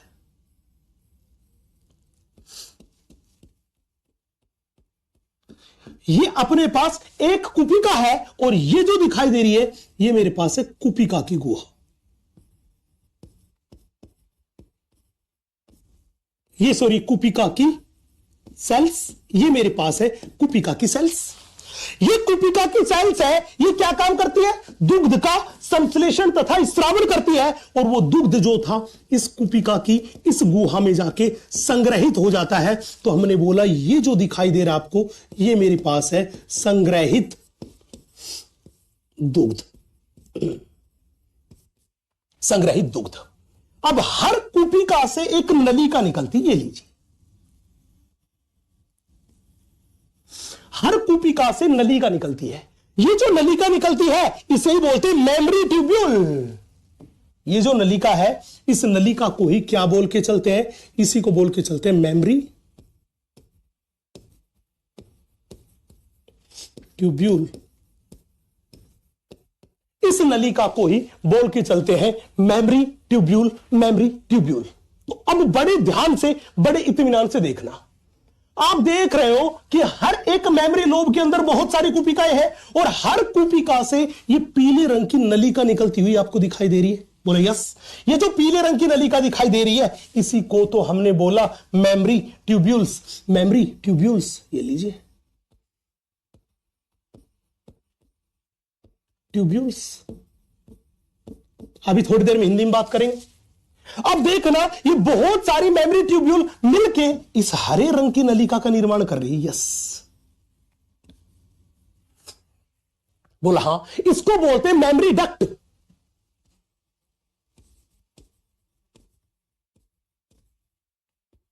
इसको बोलते हैं मेमोरी डक्ट। अब देखो, ये कई सारी मेमोरी डक्ट जाके इस चौड़े से भाग में खुल रही है। ये चौड़ा सा भाग है, इसे बोलते हैं मेमोरी एम्पुला। ये मेमोरी एम्पुला आगे जाके इस नीले रंग की नलिका में उत्पन्न हो रहा है। ये नीले रंग की नलिका जो है इसे बोलते हैं लैक्टिफेरस डक्ट। और ये लैक्टिफेरस डक्ट महिला के स्तन के बिल्कुल बीचों बीच एक उभरा हुआ भाग है, जिसे बोलते हैं निप्पल। महिला के स्तन के बीचों बीच एक उभरा हुआ भाग है जिसे बोलते हैं निपल। एग्जैक्टली में बच्चा इस निपल को मुंह में लेकर ही मां का स्तनपान करता है, स्तनपान करता है। और इस निपल वाले भाग पर कई सारी लैक्टिफेरस डक्ट आके खुलती है। तो मैं ये कह दूं कि ये निप्पल जो है, ये निप्पल कैसा भाग है? ये निप्पल जो मेरे पास है, ये निप्पल अपने पास छिद्रित भाग है, इसमें कई सारे छिद्र पाए जाते हैं। तो मैंने बोला कई छिद्र उपस्थित, इसमें कई छिद्र उपस्थित। ये वो भाग है जिसमें कई सारे छिद्र पाए जाते हैं। तो अब कान खोल के सुन लो, अगर महिला में ये निप्पल को देखेंगे तो इस निप्पल के चारों तरफ का जो भाग है वो गहरे रंग का होता है, थोड़ा डार्क कलर का होता है। वो डार्क कलर का भाग क्यों होता है? क्योंकि वहां पे मिलेनिन पिगमेंट की मात्रा बहुत बहुत ज्यादा होती है, बहुत बहुत ज्यादा होती है। और मिलेनिन पिगमेंट का काम तो क्या था? सेल्स को सुरक्षा प्रदान करना, हानिकारक किरणों से सुरक्षा प्रदान करना। तो उस भाग को बोलते हैं एरियोला। तो निप्पल के चारों तरफ का गहरा भाग, गहरे रंग का भाग, तो हमने बोला निप्पल के चारों तरफ स्थित गहरे रंग का भाग, उसको क्या बोलते हैं? एरियोला। उस भाग को अपन बोल के चलते हैं एरियोला। तो जब भी बोले एरियोला क्या है, तो निप्पल के चारों तरफ का डार्क कलर का जो भाग होता है उसे एरियोला बोलते हैं, उसे एरियोला बोलते हैं, उसे एरियोला बोलते हैं। बच्चा एक सवाल पूछेगा, सर आपने ये बताया कि कूपिका में दुग्ध का निर्माण हुआ, हां, और वो दुग्ध बन बन के किसमें संग्रहित होता रहा? कूपिका की गुहा में। तो जब बच्चा दूध पीता है तो दुग्ध के निष्कासन का मार्ग क्या है? बड़े ध्यान से, बड़े इत्मीनान से देखना, मैं इसी सवाल का जवाब देता हूं कि दुग्ध के निष्कासन का मार्ग क्या है। दूध कहां बना? कूपिका में। कूपिका से इस पीले रंग की नलिका में आया जिसको बोला मेमरी ट्यूब्यूल, हरे रंग की नलिका में गया mammary duct, mammary ampulla, lactiferous duct, और इसके द्वारा शरीर से बाहर चला गया, इसके द्वारा शरीर से बाहर चला गया, इसके द्वारा शरीर से बाहर चला गया, बाहर चला गया। तो मैं ये बात आपको बताता हूं, उससे पहले आप इस डायग्राम को बड़े अच्छे से नोट कीजिएगा, बड़े अच्छे से नोट कीजिएगा।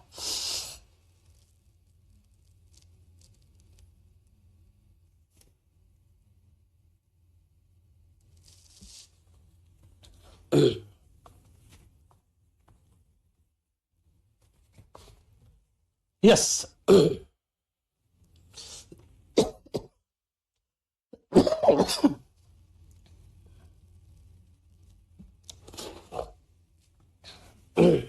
इतनी सी बात को एक बार नोट कीजिएगा, फिर मैं बताता हूं कि दुग्ध का निर्माण कैसे होता है और दुग्ध का निष्कासन कैसे होता है।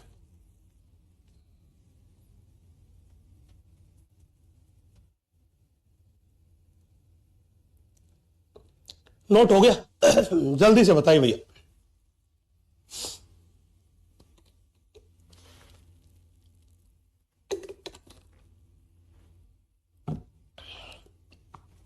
भाई बहुत जोर का खांसी जुकाम हो गया, बिल्कुल एकदम गला चौक, खूब सारी स्ट्रेपसिल्स वगैरह खा खा के और फिर क्लास लेनी पड़ रही है ना। मौसम बहुत तेजी से बदला है तो बीमार होने की संभावना बहुत ज्यादा है। और अगर एक बार बीमार हुए तो गए यार 10-15 दिन, एक वीक तो बुखार होके नॉर्मल होने में लग जाता है। बुखार के बाद ये खांसी जो है वो एक बार हो गई तो 15 दिन चलती है। आजकल नहीं पता खांसी की क्या गंध है, दवाई पे दवाई लिए जाओ, कोई फर्क ही नहीं पड़ता है। तो बच के रहे, खुश रहे, स्वस्थ रहे।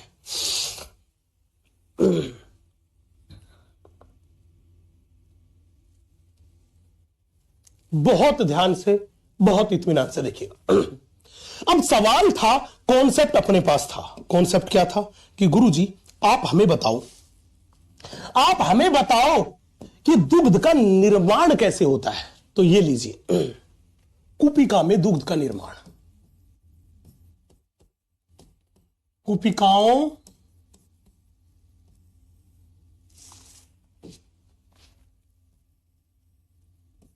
में दुग्ध का निर्माण, संश्लेषण। ये कूपिका जो है, उस कूपिका में दुग्ध का निर्माण संश्लेषण कैसे होता है, इस बारे में कुछ बात करते हैं। बड़े ध्यान से देखना बच्चा। मान लीजिए अपने पास ये कोई कूपिका है,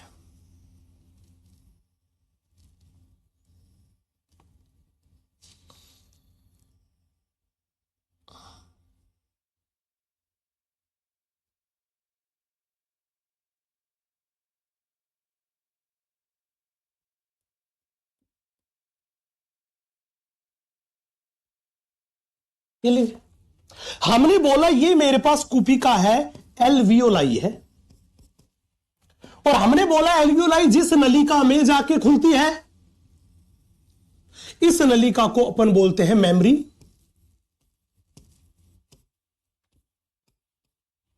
ट्यूब्यूल, दैट इज कूपिका, दैट इज स्तन नलिका। बोला सर ठीक है, हुआ क्या? हमने बोला यहां पर ये जो आपको दिखाई दे रही है, ये जो दिखाई दे रही है, ये कूपिका की सेल है।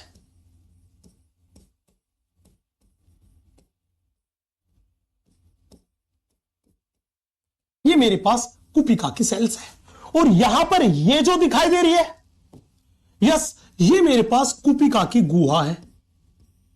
बोला हाँ गुरुजी, ठीक बात है। अब याद करो, आपने पढ़ा था कि अग्रपीयूष ग्रंथि से एक हार्मोन निकल के आता है, और उस हार्मोन का नाम होता है प्रोलैक्टिन हार्मोन। तो यहां पे देखना, अग्रपीयूष ग्रंथि से एक हार्मोन आया जिसका नाम है प्रोलैक्टिन हार्मोन। ये प्रोलैक्टिन हार्मोन आता है और आके, और ये क्या काम करता है, ये प्रोलैक्टिन हार्मोन आता है और ये प्रोलैक्टिन हार्मोन यहां पे आके प्रेरित करता है, यहां पे आके प्रेरित करता है किसको? इन कूपिका की सेल्स को ये प्रेरित करता है।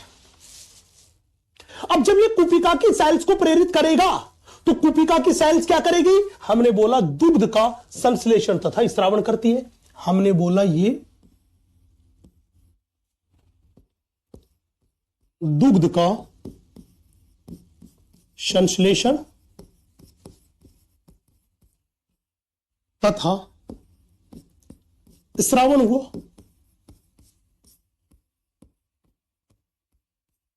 अब याद रखना, ये कूपिका की कोशिकाएं जिस दुग्ध का संश्लेषण तथा स्रावण करती है, उस दुग्ध को बना बना के किसके अंदर डालती रहती है? इस गुहा के अंदर डालती रहती है, इस गुहा के अंदर डालती रहती है।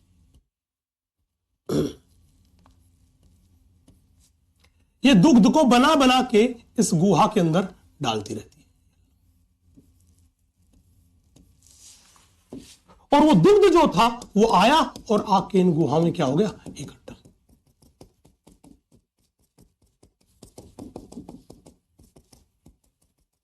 हमने बोला ये जो आपको दिखाई दे रहा है, ये मेरे पास है संग्रहित दुग्ध। हमने बोला दुग्ध का संग्रहण तथा स्रावण करती है, संश्लेषण तथा स्रावण करती है, और वो दुग्ध जो था वो कहां जाके? कूपिका की गुहा में दुग्ध का क्या हो गया बेटा? संग्रहण हो गया, संग्रहण हो गया। यस, चले, इतना काम किसने कर दिया? प्रोलैक्टिन हार्मोन ने कर दिया। प्रोलैक्टिन हार्मोन बस इतना सा काम करता है, ये दुग्ध को कूपिका कोशिकाओं से बाहर स्रावित करवाता है, इसी को स्रावण बोला है। अब जो कूपिका में भरा हुआ दुग्ध है, ये कैसे बच्चे के मुंह तक पहुंचे, निप्पल के द्वारा कैसे बाहर निकले, बस कहानी को इसको थोड़ा फोकस से करके देखना। यस, हमने बोला हम हेडिंग डालते हैं यहां दुग्ध का निष्कासन।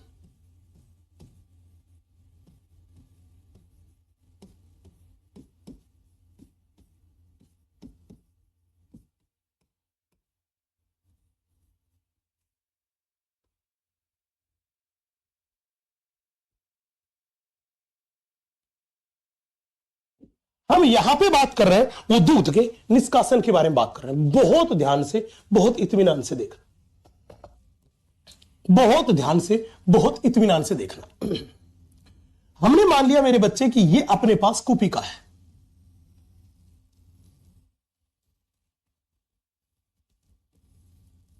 ये कुपिका की सेल्स है।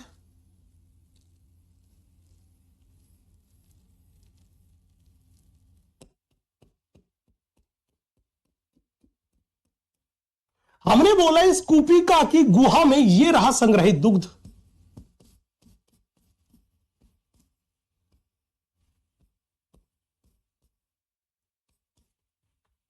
कि कुपिका की गुहा में ये रहा अपने पास संग्रहित दुग्ध।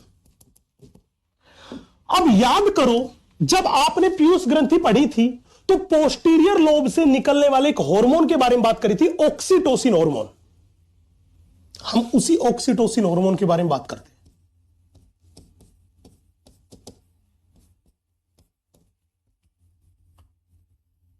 ये ऑक्सीटोसिन हार्मोन क्या काम करता है?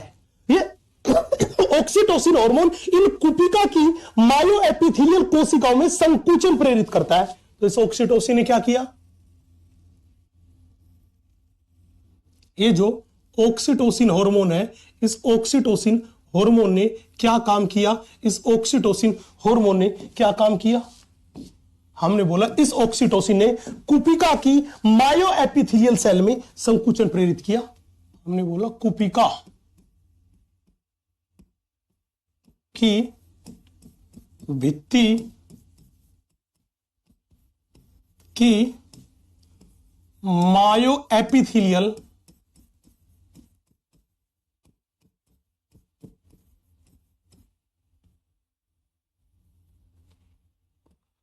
सेल्स में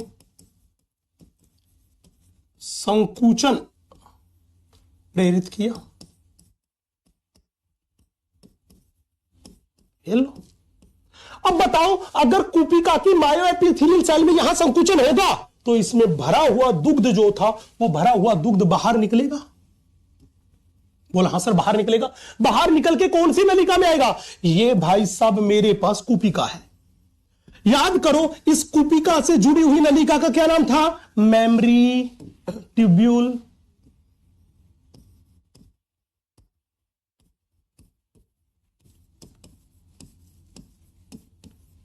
जिसको बोला स्तन नलिका। फिर इस स्तन नलिका से कहां जाएगा? Mammary duct.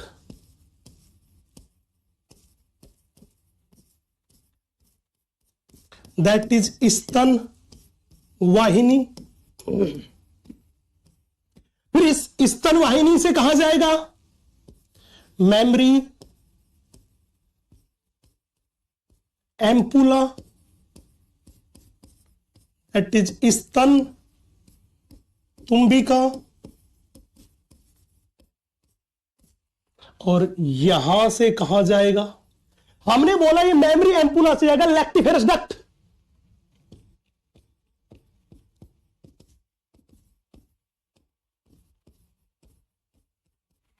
दैट इज दुग्ध वाहिनी। और ये लैक्टिफेरस डक्ट जो थी यहां से आएगा? हमने बोला निप्पल द्वारा बाहर।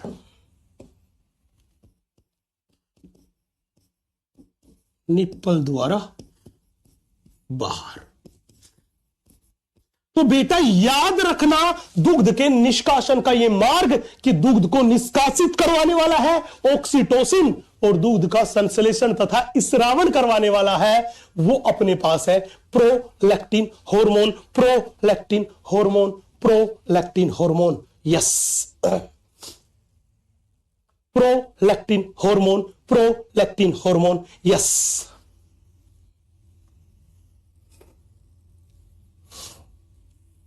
अब बताओ, अब बताओ भैया, क्या इतनी सी कहानी क्लियर है? अब बताओ भैया, क्या इतनी सी कहानी क्लियर है? क्या इतनी सी बात दिमाग में छप गई, दिल में उतर गई, मस्त मस्त दो नैनों में चमक गई, मस्त मस्त दो नैनों में चमक गई? तो कसम खा के कहो मुस्कुरा के कहो सर आप आगे बढ़ो, हम आपके साथ हैं, हम आपके साथ हैं। अब बच्चे कह रहे हैं सर आपने वादा किया था कि फीमेल रिप्रोडक्टिव सिस्टम का 3D डायग्राम आप अगले लेक्चर में दिखाओगे। तो गुरुदेव अब कृपा करके 3D डायग्राम दिखा दिया जाए। बड़े ध्यान से, बड़े इत्मीनान से देखिएगा 3D डायग्राम की तरफ हम लोग बढ़ते हैं। यस,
भाई साहब भाई साहब भाई साहब आ ही नहीं रहा है यार।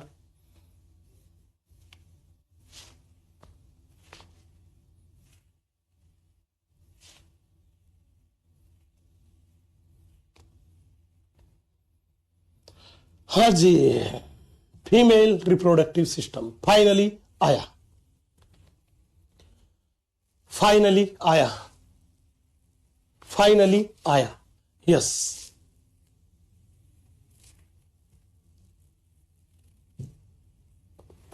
भैया सेंड टू स्टूडेंट पे मैंने टिक कर दिया है, आपके पास आ गया होगा।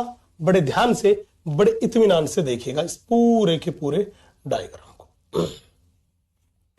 बच्चे इस 3D डायग्राम में आप यहां देख रहे हैं, ये वाला जो भाग है ये है वजाइना, ये वाला जो भाग है ये सर्वाइकल कैनाल है, ये वाला भाग है ये गर्भाशय की गुहा है। ये अपने पास ओवेरियन लिगामेंट है जो इस अंडाशय को इस गर्भाशय से जोड़ रहे हैं। ये जो गेंद जैसी संरचना है ये है अंडाशय। ये जो दिखाई दे रहा है ये है फैलोपियन ट्यूब, और फैलोपियन ट्यूब पे ये जो अंगुली से बनी हुई दिखाई दे रही है इन्हीं को अपन ने बोला था फिम्बरी। ये जो सबसे अंदर वाली लेयर है इसी का नाम है एंडोमेट्रियम, एंडोमेट्रियम, एंडोमेट्रियम। अगर इस गर्भाशय को देखो तो ये गुहा जो दिखाई दे रही है ये गर्भाशय की गुहा है। यहां पर आप इसको ऐसे भी करके देख सकते हैं, यस, इस एंगल से भी देख सकते हैं। ये इसका पीछे का एंगल आ गया। ये वाला भाग बिल्कुल ऐसा लगता है जैसे हाथी के सिर हो, है ना, और ये घुमा हुआ ऐसा लग रहा है जैसे हाथी के कान हो। यस, ये बैक व्यू आ गया इसका, और ये अपने पास यहां पे बिल्कुल हाथी बन गया। यहां पे देखना ये जो अपने को दिखाई दे रहा है, यस, ये वाला भाग बड़े ध्यान से देखना, ये मादा जनन तंत्र है। यस, ठीक है जी। तो यहां पर जाकर हमने ये सारा जो दुख दर्द था आपका वो दुख दर्द कर दिया है खत्म। मादा जनन तंत्र भी खत्म, स्तन ग्रंथियों तक की बात पूरी पूरी एकदम खत्म हो चुकी है। अब हम सीधा बात करेंगे आपसे, वो बात करेंगे युग्मक जनन के बारे में। हम सीधी बात करेंगे आपसे, वो करेंगे युग्मक जनन के बारे में, और वो बात करेंगे हम आपसे अगले लेक्चर में। तो एक बार मुझे बता दो rasgulla army, are you ready and how is the जोश? क्योंकि हम आपको लेकर आ गए अब रसगुल्लों की अदालत में। रसगुल्लों की अदालत में जल्दी से बता दो।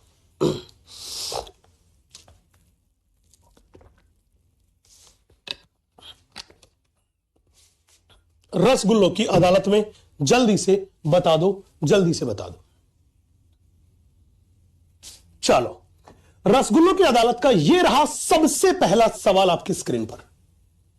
जल्दी से सवाल लगाइए। सबसे पहला सवाल आपकी स्क्रीन पर यह रहा, जल्दी से सवाल का जवाब दीजिए।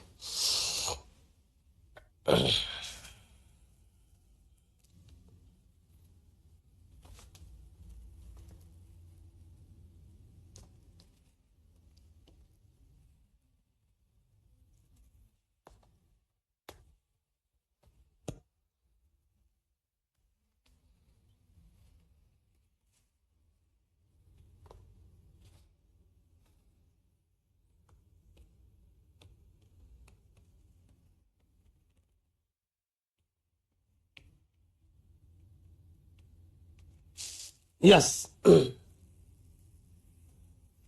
सवाल बहुत आसान है। पिछले लेक्चर में भी मैंने इस सवाल के बारे में बात करी थी।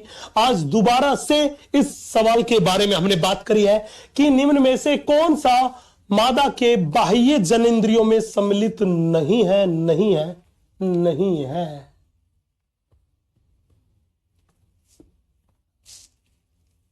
और कल भी इसका जवाब वजाइना था और आज भी इसका जवाब वजाइना है। आंसर है 3। और देखते हैं भाई साहब, देख लो, तुम बार बार कह रहे थे कल करवाया था, कल करवाने के बाद भी 89% जनता ने सही जवाब दिया है। मतलब लगभग 11% जनता तो ऐसी है जिसको अभी भी नहीं पता है। ये मेरा भारत है। यस, चलो भाई कोई बात नहीं, अगला सवाल लीजिए। ये रहा, जल्दी से सवाल को देखिए और देखते ही फोड़ डालिए। यह कह रहा है स्तन कुपिका किसमें खुलती है? कुपिका किसमें खुलती है?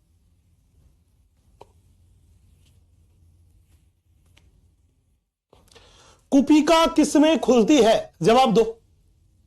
पूरा का पूरी बात हमने आपको बता दी है अभी के अभी।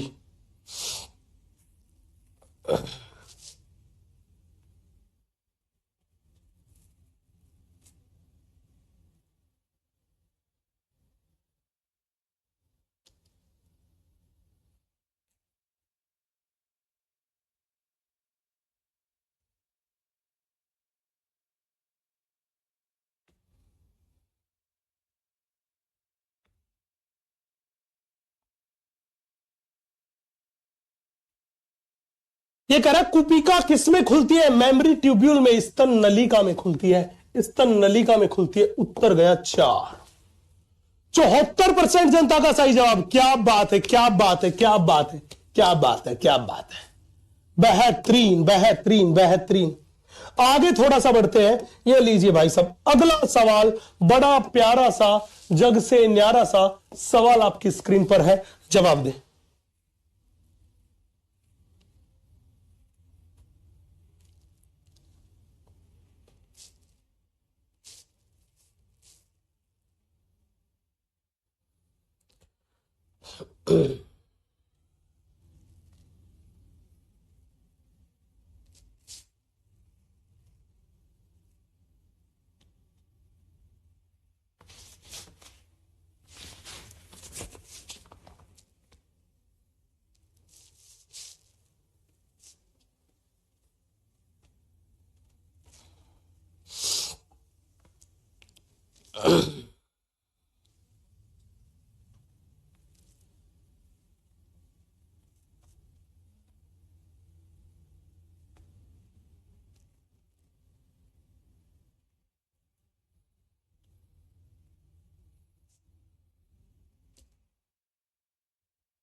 ये कह रहा है वसा में ऊतकों से बनी एक गद्दी सी होती है जो त्वचा तथा जघन बालों से ढकी होती है। Mons pubis.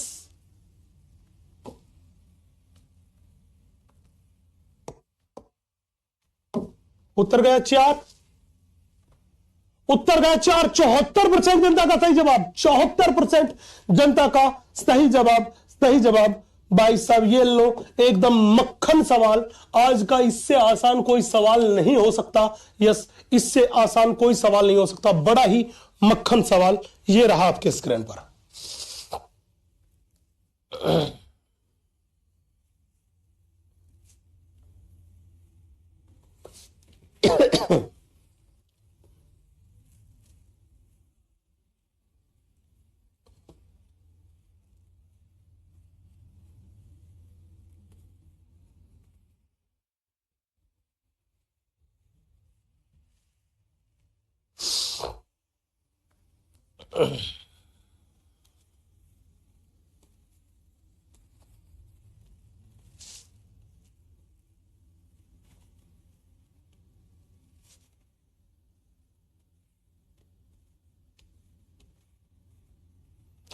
ये कह रहा प्रत्येक स्तन ग्रंथि में उपस्थित स्तनपालियों की संख्या 15 से 20 होती है। यस, 15 से 20 होती है। यस, 15 से 20 होती है। 89% जनता का सही जवाब। हाँ, इस बार फोरम में आइए रसगुल्ला आर्मी। बेहतरीन, बेहतरीन, बेहतरीन भाई, मजा आ गया। ये आज का अंतिम सवाल आपकी स्क्रीन पर है। देखते हैं कितनी जनता इसका जवाब दे पाती है। बड़े ध्यान से, बड़े इत्मीनान से इस सवाल को देखिएगा और इसे आंसर कीजिएगा। यस, मैंने हिंदी की एनसीईआरटी में करेक्शन करने के लिए भी कुछ बोला था।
याद करना, कहा था क्लाइटोरिस की स्थिति कहां थी? हमने बोला दोनों लेबिया माइनोरा के ऊपरी मिलन बिंदु पर था, मूत्र द्वार के ऊपर, मूत्र द्वार के ऊपर, मूत्र द्वार के ऊपर था, मूत्र द्वार के ऊपर था, दोनों मिलन बिंदु पर था। आंसर गया मेरे बच्चे, वो गया 75% जनता ने सही जवाब दिया। अच्छा, मैंने 2 टिक कर दिया क्या?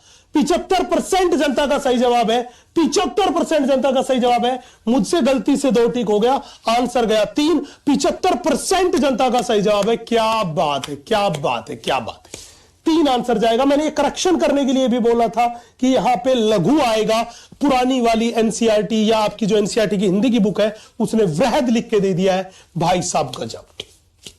इसी के साथ हम बात कर लेते हैं मेरे लाडलो आज के होमवर्क के बारे में। आज का होमवर्क क्या है मैं जल्दी से आप लोगों को बता देता हूं। आज के होमवर्क की कहानी, यस, आज के होमवर्क की कहानी। सबसे पहले तो आप लोग डीपीपी लगाइएगा।